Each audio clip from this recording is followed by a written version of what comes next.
Students, आपका स्वागत है आपके अपने पीएम क्लासेस में। आज हम प्रकाश परावर्तन तथा अपवर्तन पार्ट 2 को डिस्कस करेंगे।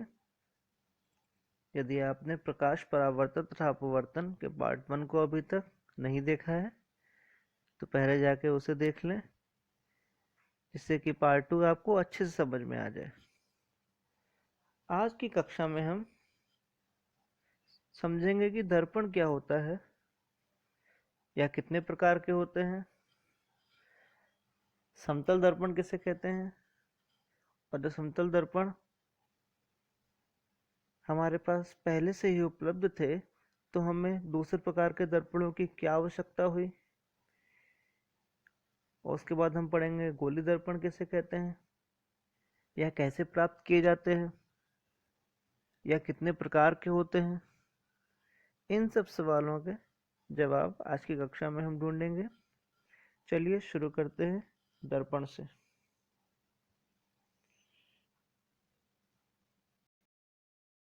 दर्पण एक तरह की परावर्तक सतह है जिसका प्रयोग प्रकाश के परावर्तन के लिए किया जाता है।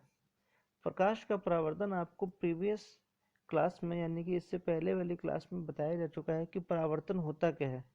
जब प्रकाश किसी सतह पर पड़कर पुनः उसी माध्यम में वापस लौट आता है, जिस तरह से आप एक बॉल को जब दीवार पर मारते हैं तो दीवार से टकरा कर बॉल पुनः आपके हाथ में वापस आ जाती है, उसी प्रकार परावर्तन होता है।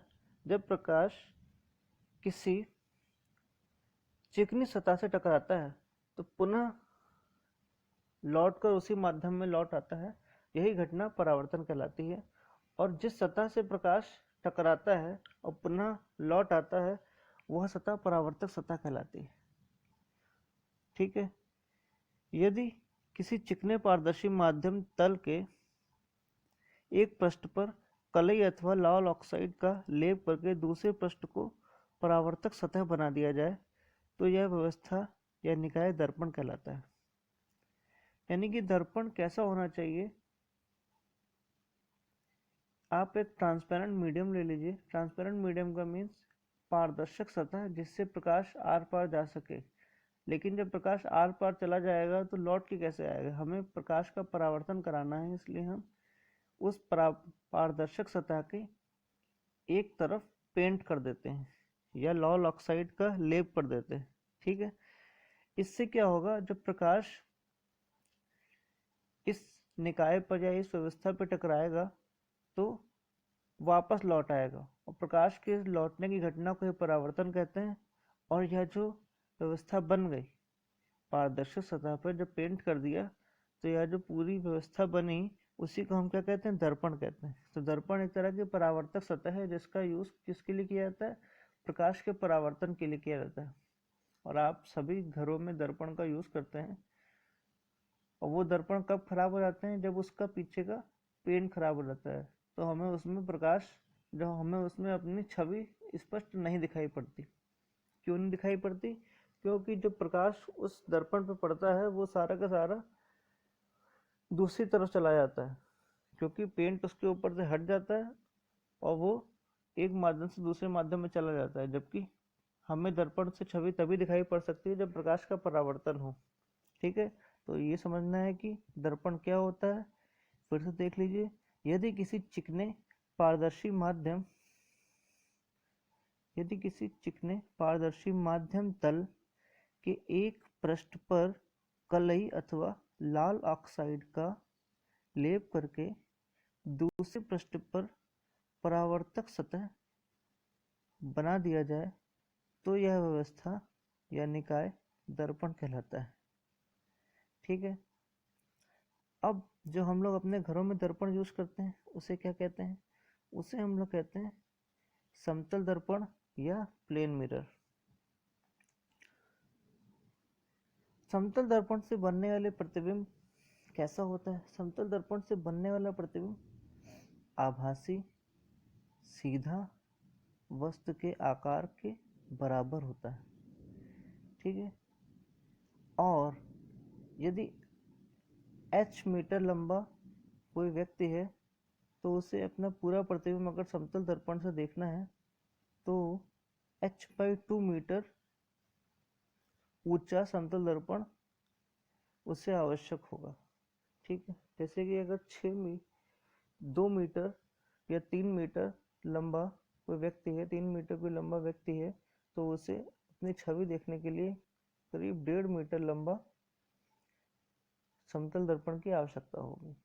ठीक, तो समतल दर्पण जब हमारे पास थे तो हमें दूसरे प्रकार के दर्पण जैसे कि गोली दर्पणों की आवश्यकता क्यों पड़ी। अब ये बात समझने की है कि दर्पण हम लोग कहाँ कहाँ यूज़ करते हैं। पहले तो ये देख लें, दर्पण हम लोग अपने घरों में यूज़ करते हैं। ठीक है भाई, वो समतल दर्पण होता है, उससे वैसा ही प्रतिबिंब दिखता है जैसे कि हम लोग होते हैं, वस्तु के आकार के बराबर का प्रतिबिंब दिखता है। जैसे कि आप होते हैं, आपने शक्ल देखते हैं तो जितना बड़ा आपका फेस होता है उतना ही बड़ा तो आपको दिखाई पड़ता है। ऐसा तो है नहीं कि आप अपना फेस देख रहे हो आपको छोटा सा फेस बिल्कुल एग्जैक्ट वैसे ही दिखता है। समतल दर्पण से जो प्रतिबिंब बनता है वो वस्तु के आकार का ही बनता है। ठीक है, और उतनी ही दूरी पे बनता है जितनी दूरी पे वस्तु रखी है। आप अगर दर्पण से 1 मीटर की दूरी पे खड़े हैं तो आपको जो अपना फेस दिखाई पड़ेगा दर्पण में, वो भी 1 मीटर दूर दिखाई पड़ेगा दर्पण के अंदर, यानी कि टोटल आपके और आपके बीच में 2 मीटर की दूरी हो जाती। देखिए, इसको ऐसे समझ लीजिए, आप दर्पण से यहाँ पे खड़े हैं तो आपका प्रतिबिंब कहाँ बनेगा, दर्पण के अंदर उतनी ही दूरी पे बनेगा, यानी कि ये दूरियां जो होती हैं वो बराबर होती हैं। आप अगर दर्पण की तरफ चल पड़े, दर्पण के पास आ गए, आप यहाँ से स्टार्ट हुए और यहाँ पे आ गए, तो आपको जो प्रतिबिंब है वो भी दर्पण की तरफ चल पड़ेगा, यानी कि आप वस्तु की दर्पण से दूरी और प्रतिबिंब की दर्पण से दूरी बराबर होती है। ठीक है, अब जब हमें दर्पणों का यूज़ और अच्छी जगह करना पड़ा, जैसे कि हमें कार के अंदर दर्पण लगाने पड़े, कार के जो राइट साइड में आपने देखा होगा, जो ड्राइवर होता है उसके राइट साइड में एक मिरर लगा होता है। इस तरह का मिरर आपको दिखाऊं मैं, ये मिरर। ठीक है, अब यहाँ पर हमको एक दर्पण लगाना था। यहाँ पे अगर हम समतल दर्पण लगा देते तो क्या प्रॉब्लम हो जाती। देखिए, यहाँ पे अगर हम समतल दर्पण लगा देते, समतल दर्पण क्या करता है, जितनी दूर वस्तु होती है उतनी ही दूरी पर दिखाता है। ठीक है, अब यदि वस्तु बहुत दूर है और हमको दिख भी नहीं रही है, तो वस्तु यदि 1 किलोमीटर दूर है कार से, तो प्रतिबिंब में क्या होगा, 1 किलोमीटर दूर बनेगा दर्पण से। तो इस तरह से प्रतिबिंब जो है हमको बहुत दूर दिखाई पड़ेगा। ठीक है, अब हमें कुछ ऐसा युक्ति लगानी थी कि वस्तु तो बहुत दूर हो लेकिन प्रतिबिंब उसका हमें कहाँ दिखाई पड़े, बहुत पास में दिखाई पड़े, जिससे कि हम अपनी कार को पहले से ही एडजस्ट कर सकें। और दूसरी बात, समतल दर्पण में वस्तुएं उसी आकार की दिखाई पड़ती हैं और हमें कुछ ऐसा युक्ति लगानी थी कि वस्तुएं छोटी भी दिखाई पड़े, क्योंकि जो मिरर होता है हमारा वो हम ज़्यादा बड़ा नहीं लगा सकते, बहुत छोटा सा होता है। छोटे से मिरर में देखिए, आपको यहाँ पे मिरर में सब कुछ दिख रहा है, राइट में जो बिल्डिंग है, पेड़ भी है, दो दो यहाँ पर आपको व्यक्ति दिख रहे हैं, ये देखिए। ठीक है, और रोड दिख रही है, पेड़ दिख रहे हैं, बहुत सारी चीज़ें इसमें, इस छोटे से मिरर में आपको बहुत कुछ दिख रहा है। इतना कुछ समतल दर्पण के साथ संभव नहीं था। आप करके भी देख सकते हैं, समतल दर्पण को ले लीजिए आप, इतनी सारी चीज़ें समतल दर्पण में नहीं देख पाएंगे। इसका मतलब हमें कुछ ऐसी युक्ति लगानी थी कि बहुत सारा दृश्य हमको दिखने लग जाए, जिससे कि जो ड्राइवर है वो अपनी आगे की जो जर्नी है उसको सेट कर पाए, उसको पता लगे कि पीछे से कोई तेज गाड़ी आ रही है कि नहीं आ रही है। अगर कोई राइट साइड उसको मुड़ना है तो उससे दिखने लग जाए कि राइट साइड से कोई व्यक्ति आ तो नहीं रहा। ठीक है, तो ये सब चीज़ें देखने के लिए उसको ऐसा मिरर की आवश्यकता थी जो प्रतिबिंब को छोटा कर दे, जो प्रतिबिंब को, यानी कि प्रतिबिंब को छोटा करने का मीन्स पीछे की बहुत सारे दृश्य को छोटा करके उस मिरर में दिखा दे, और दूसरा बहुत दूर की वस्तु को भी पास दिखा दे, दिखने लग जाए उसको कि बहुत दूर से क्या आ रहा है। ठीक है, जो कि समतल दर्पण के केस में संभव नहीं था। इसीलिए हमने कुछ और दर्पण बनाया, जिसको हमने क्या कहा, गोली दर्पण। ठीक है, सबसे पहले हमने देखा दर्पण क्या होता है। दर्पण एक तरह की परावर्तक सतह होती है जिसका यूज हम लोग छवि देखने के लिए या दृश्य देखने के लिए करते हैं। दर्पण कितने प्रकार के होते हैं? दर्पण दो प्रकार के होते हैं, समतल दर्पण और गोलीय दर्पण। समतल दर्पण वे दर्पण जो हम लोग अपने घरों में यूज करते हैं। समतल दर्पण से बनने वाला प्रतिबिंब सीधा होता है, वस्तु के आकार के बराबर होता है। अब जब हमें वस्तु के आकार के बराबर छवि नहीं देखनी है, वस्तु के आकार से थोड़ी छोटी छवि देखनी है या थोड़ी बड़ी छवि देखनी है, और वस्तु जितनी दूर रखी है प्रतिबिंब थोड़ा हमें पास बनाना है, लेकिन जो कि समतल दर्पण के केस में संभव नहीं है। समतल दर्पण को जो प्रतिबिंब बनता है वो वस्तु जितनी दूर होती है उतनी दूर ही प्रतिबिंब बनता है। ठीक है, तो इसलिए की आवश्यकता थी जिससे प्रतिबिंब बड़ा या छोटा देखा जा सके। ठीक है, तो हमने कौन से नए दर्पणों का बारे में सोचा? गोलीय दर्पण के बारे में सोचा, और गोलीय दर्पण हमारी इन आवश्यकताओं को पूर्ति करने में सफल हुए। ठीक है, और गोलीय दर्पण की सहायता से हम इन सब आवश्यकताओं की पूर्ति कर पाए। तो अब हमें पढ़ना है गोलीय दर्पण क्या होता है। जैसा कि नाम से ही स्पष्ट है, किसी गोले से कटे हुए जो दर्पण होते हैं उन्हें गोलीय दर्पण कहते हैं। यानी कि ये जो बनते हैं किसी खोखले गोले को काट के बनाए जाते हैं। देखिए होता क्या है एक्चुअल में, एक खोखला गोला लीजिए, जैसे कि आप अपने घरों में आपके पास क्रिकेट बॉल होगी। ठीक है, क्रिकेट और कैसी क्रिकेट बॉल? आप समझिए कांच की क्रिकेट बॉल है जो कि ट्रांसपेरेंट है, यानी कि पारदर्शी है, जिसमें से प्रकाश आर पार जा सकता है। ठीक है, इस तरह की खोखली बॉल, खोखली कांच की एक बॉल ली जाती है और उसको बीच से ऐसे कट कर दिया जाता है। ठीक है, जब आप कट करेंगे तो आपको एक हिस्सा ये मिलेगा और एक हिस्सा ये मिलेगा। मिलेगा कि नहीं मिलेगा? ठीक है, अब चूंकि ये कांच की दो टुकड़े हैं तो ये इनमें से प्रकाश आर पार जा सकता है, और हमें कैसे पृष्ठ बनाने हैं जो प्रकाश को, जिनसे प्रकाश टकरा के वापस लौट जाए। और प्रकाश टकरा के वापस तभी लौटेगा जो हम इन दो कांच के टुकड़ों में एक तरफ पेंट कर दें। तो हमने क्या करा, इस कांच के टुकड़े में अंदर की तरफ पेंट कर दिया। ठीक है, इस साइड पेंट कर दिया। ठीक है, इसको थोड़ा सा और अच्छे से क्लियर कर देते हैं। पेंट कर दिखाने के लिए हम लोग क्या करते हैं, लाइनें ड्रॉ कर लेते हैं थोड़ी सी, जो बताता है कि आपने पेंट कर दिया। ठीक है, और इस कांच के टुकड़े में हमने बाहर की ओर पेंट कर दिया। इससे क्या हुआ कि जब प्रकाश इधर से आएगा तो वापस ऐसे लौट जाएगा। ठीक है, और इधर से प्रकाश जब आएगा तो वापस लौट जाएगा। ठीक, तो यहाँ पर दो तरह के दर्पण हमें मिल गए, एक प्रकार का ये दर्पण और एक प्रकार का ये दर्पण, जो कि कहाँ से बने थे? कांच के खोखले गोले से बने थे, इसलिए इन्हें कौन से दर्पण कहा गया? गोलीय दर्पण कहा गया। ठीक है, तो गोलीय दर्पण क्या होते हैं? जो कांच के खोखले को काट कर दर्पण बनाए जाते हैं उन्हें हम क्या कहते हैं? गोलीय दर्पण। इंग्लिश में क्या कहते हैं? Spherical mirror. ठीक है, और जो कांच के खोखले गोले को हम काटते हैं इस तरह से, तो हमें दो प्रकार के भाग मिलते हैं, और उनमें से हम जब पेंट करते हैं, एक बार अंदर वाले भाग पे पेंट करते हैं तो हमें एक प्रकार का दर्पण मिलता है, और जब बाहर वाले उभरे हुए हिस्से पे पेंट करते हैं तो दूसरे प्रकार का दर्पण मिलता है। ठीक है, इनके बारे में हम डिटेल से पढ़ेंगे। अब देखते हैं अंदर वाले भाग पे जब पेंट करते हैं तो कैसे दर्पण मिलते हैं, और बाहर वाले भाग पेंट करते हैं तो कैसे दर्पण मिलते हैं। ठीक है, अभी हमने देखा कि जब हम इस गोले को ऐसे कट कर रहे थे तो हमें दो भाग मिले थे, एक भाग ये था और एक भाग ये था। तो हमने क्या करा, एक भाग यहाँ रख लिया और इसके उभरे हुए भाग पर हमने पेंट कर दिया। तो देखिए हमें ये वाला दर्पण मिला। इस दर्पण का नाम हमने क्या रख दिया? इस दर्पण का नाम हमने रख दिया अवतल दर्पण। क्या रखा हमने इसका नाम? अवतल दर्पण। ठीक है, जब उभरे हुए भाग पे पेंट कर दें तो जो दर्पण बनता है उसे हम क्या कहते हैं? अवतल दर्पण। और जब अंदर वाले भाग पे पेंट कर दे, ये देखिए अंदर वाले भाग पे पेंट है, और उभरा हुआ भाग पे क्या हो रहा है, वो परावर्तक सतह है। जिस भाग पे हमने पेंट कर दिया वो परावर्तक सतह नहीं होगी, परावर्तक सतह जो होगी वो दूसरी वाली होगी, ठीक है, जहाँ पे पेंट नहीं किया गया।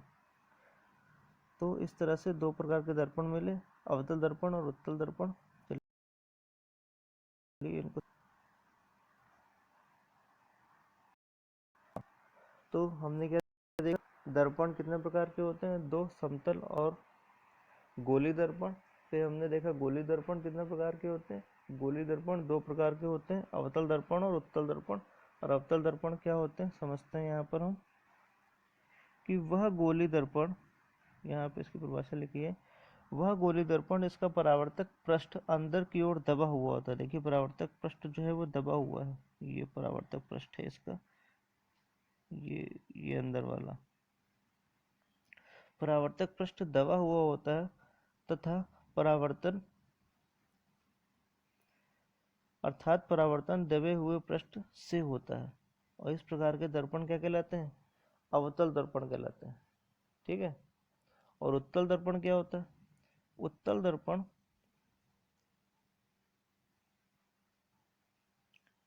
वह गोली दर्पण जिसका परावर्तक पृष्ठ बाहर की ओर उभरा हुआ होता है, अर्थात परावर्तन उभरे हुए पृष्ठ से होता है।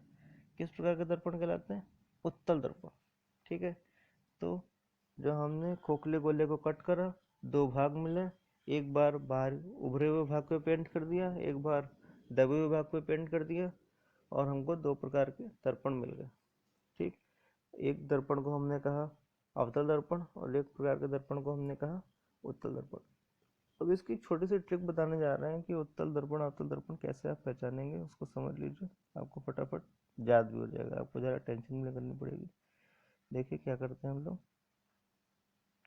जब उभरा हुआ पृष्ठ परावर्तक पृष्ठ होता है, परावर्तक पृष्ठ से आपको ट्रिक बता रहे हैं हम, जब उभरा हुआ पृष्ठ परावर्तक पृष्ठ होता है, उभरा हुआ पृष्ठ का मतलब जब आपने अंदर वाले भाग में पेंट कर दिया तो उभरा हुआ पृष्ठ तो परावर्तक पृष्ठ है, यहाँ पे उभरा हुआ पृष्ठ परावर्तक पृष्ठ है, और इस केस में आप देख रहे हैं दबा हुआ पृष्ठ परावर्तक पृष्ठ है। तो परावर्तक पृष्ठ क्या होता है, जहाँ पे प्रकाश आता है और जहाँ से टकरा के वापस जाता है, ठीक है, प्रकाश आया, टकरा के वापस लौट गया। तो जब उभरा हुआ पृष्ठ परावर्तक पृष्ठ होगा तो दर्पण क्या कहलाएगा, उत्तल दर्पण कहलाएगा। ऊ से उभरा, ऊ से उत्तल, समझ में आ रहा है, ऊ से उभरा, ऊ से उत्तल। और जब आपने उभरा हुआ पृष्ठ पहचान लिया तो आपको हमेशा ध्यान रहेगा कि दबे हुए पृष्ठ वाला जो दर्पण होगा, जिसका परावर्तक पृष्ठ दबा हुआ है, वो कैसा दर्पण होने वाला, वो अवतल दर्पण होने वाला, ठीक है।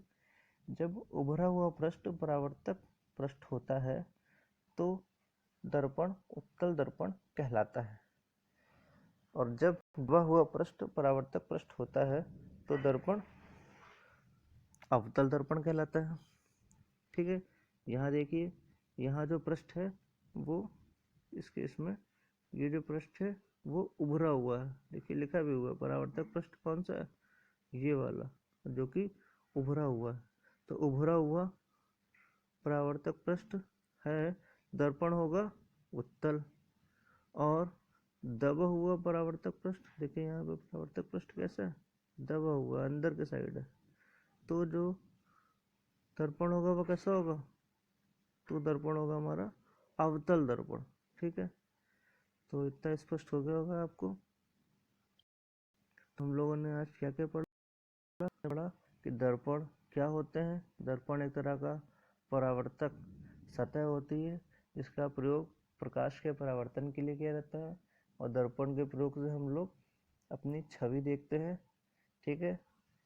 और दर्पण कितने प्रकार के होते हैं, दर्पण दो प्रकार के होते हैं, समतल दर्पण और गोली दर्पण हम लोग अपने घरों में प्रयोग करते हैं, जिससे बनने वाला प्रतिबिंब आभासी सीधा वस्तु के आकार का, ठीक है। और गोली दर्पण क्या होते हैं, जो कि बहुत इंपॉर्टेंट है, आपको समझना है। गोली दर्पण जैसे कि नाम से क्लियर है, कांच के खोखले गोले को काटकर दर्पण बनाए जाते हैं, उसे गोली दर्पण कहते हैं।